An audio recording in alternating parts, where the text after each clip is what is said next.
I've hit my goals on Bitcoin, MicroStrategy, and Sol, but not yet on Tesla. Got to rotate hard in Q4. Thank you for changing my life as a 28-year-old with a young family. Congratulations for having a young family in Japan. Awesome. Here's my question. A while back, you said you would wait on Figma after the IPO hype.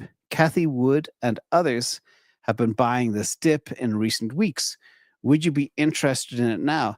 Coffee's on me if you find yourself in Japan. That'd be nice. I used to spend a lot of time in Tokyo. I used to go there very frequently. But let's look at Figma. Okay, let's analyze where we are today after the IPO, and fair value of Figma is $16. Current price is $53.04. That doesn't look good. It's 222.1% overvalued. Not good. Now let's look at who owns the bags, because it's post-IPO.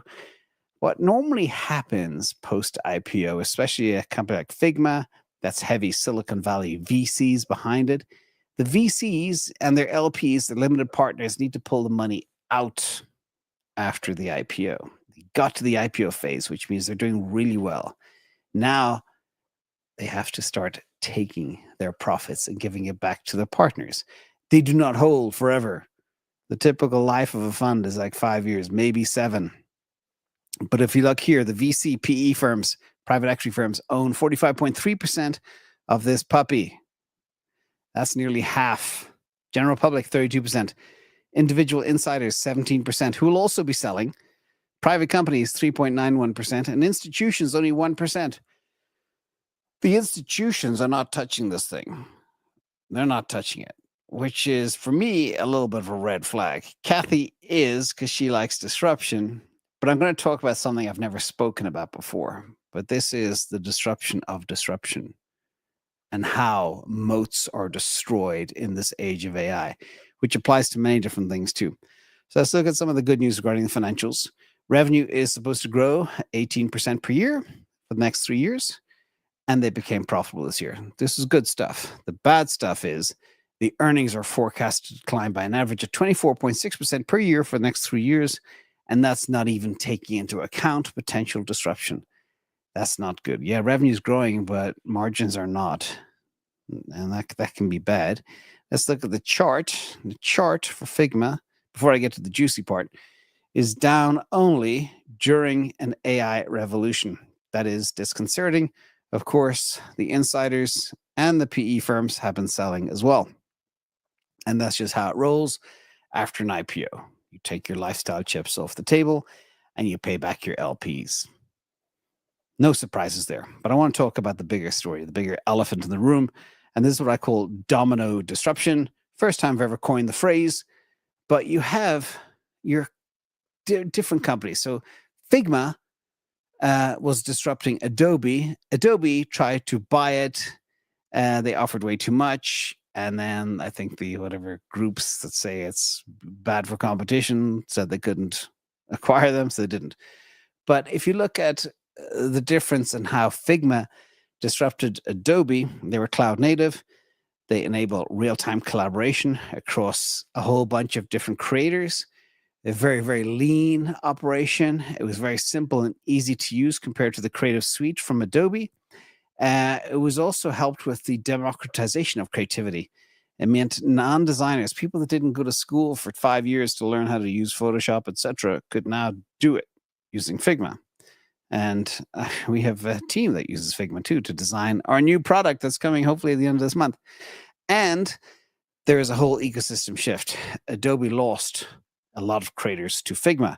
And that's why Adobe said, uh-oh, we're losing our customers. Let's go try buy Figma. And then it failed. I think the offer was $20 billion. They ended up IPOing for more than that.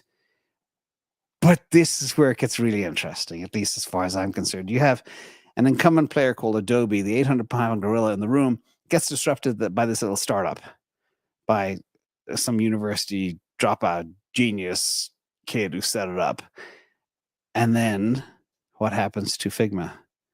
This, okay? Nano Banana from Gemini 2.5 from Google is now allegedly disrupting Figma, because now you don't need any skills or design skills. You just talk to the computer. You ask it for what you want. AI will co-create with you after what you describe exactly what you're looking for. It's way faster than Figma because speed matters in everything in life.